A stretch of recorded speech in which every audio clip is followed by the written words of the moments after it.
Salam qoçlar, sizin için iyul ayına baxıram. 2026-cı ilin iyul ayına. Görək bizim qoçlarımızı nələr gözləyəcək. Qoçlar nələrə diqqət etməlidirlər yay ayında. Deməli, iyul ayının enerjisinə bir kart. Dekadalarımız. İş axtaranlar üçün bir kart. Sevgi gözləyənlər üçün, problemləri olanlar üçün və məsləhət kartı.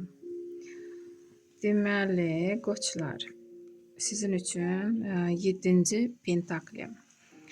İyul ayının enerjisinə belə bir kart düşür. Pul kartıdır, pula işarədir. Bəli, pul qazana biləcəksiniz. Ruzi bərəkətiniz olacaq, amma düşünəcəksiniz ki, bu qazandığınız pulu necə istifadə edəsiniz ki, hər yana çatsın da. Bəlkə də kreditiniz var, borcunuz var və yaxud ailəniz böyükdür. Ona görə biraz düşünəcəksiniz. Və ayın əvvəlinə smert kartı düşür. Böyük arkandır. Nəsə sizin həyatınızda çıxır gedir, keçmişdə qalır. Smert bu fiziki smert deyil, yəni də əsl ölüm ona işarə deyil. Siz həyatınızı dəyişmək üçün addım atırsınız. Bəlkə də iş yerində dəyişənlər olacaq.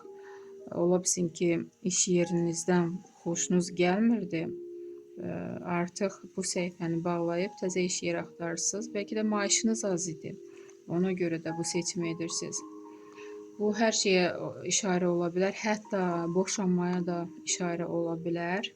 Ola bilsin ki, sıxılırdınız. İndiyə qədər boşanmaq istəyirdiniz, alınmırdı. İndi qərar verirsiniz və bu addımı atırsınız.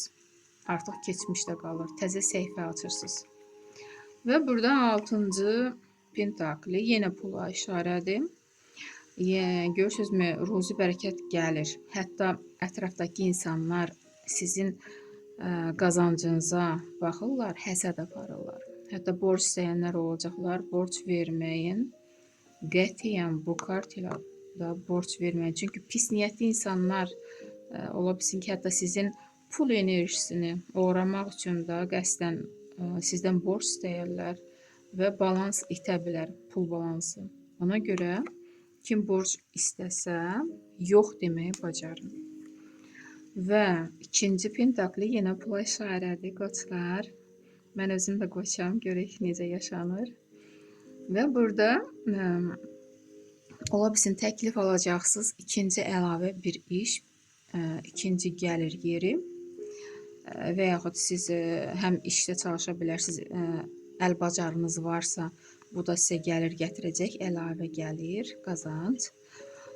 Və görürsünüzmü, burada da deyim də özünüzdən razısınız. Yəni istədiyiniz o pullar gələcək, dediyim kimi ayın enerjisinə də pul kartı düşür. 7-ci pentakli. Və bu az pul deyil. Nə təklif gəlsə qəbul edin və yaxud əl işləriniz, əl bacarınız varsa, biliyiniz varsa, kurslar açmaq istəyirsinizsə, hərəkət edin. Bu sizə qazanc gətirəcək əlavə. İş axtaranlar üçün təklif alacaqsınız və düşünəsi olacaqsınız da bu qəbul edəsiniz bu işi, təklifi ya yox. Sevgi gözləyənlər üçün maq kartı düşür. Hisslərə işarə yoxdur. Problemləriniz necə olacaq? Luna kartı. Sizin elə problemləriniz var ki, sizdən gizlənilən sirlər var və bu sirlər açılacaq. Bu ayda açılacaq. Ola bilsin ki, və sirlər açılan zaman da nə problemlər varsa da onlar yəni öz-özünə həll oluna bilər. Bu da ola bilər. Məsləhət kartı 5-ci jezli.